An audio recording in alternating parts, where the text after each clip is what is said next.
Watching a friend or a loved one struggle with anorexia nervosa can make a person feel extremely helpless, and it can really be extremely hard to know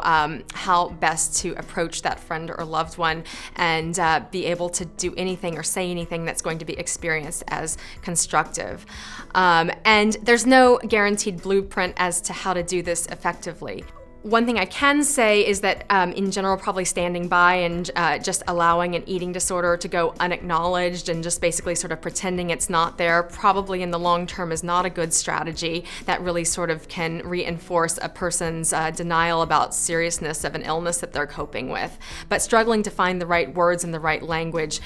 can be difficult. Anger can be a common piece of watching somebody with an eating disorder deteriorate and figuring out how to leave an angry tone out of beginning to bring up the eating problem with a person can be a challenge, and something that I would sort of encourage, that the more you can take an approach that is somewhat gentle, that doesn't put a person too much on the defensive, is an important piece of the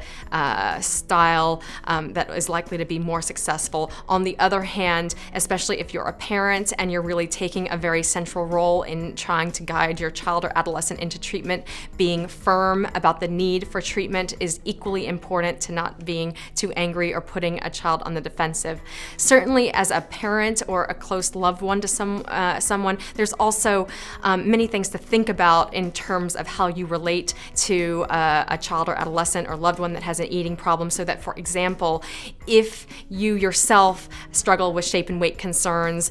or have a relationship with your child or adolescent or loved one in which shape and weight critiques are part of the dialogue, you really want to think about that and not have those types of critiques be part of the ongoing conversation. They really can just serve to deepen and entrench the eating concern that the person that you're watching struggling with the eating disorder has.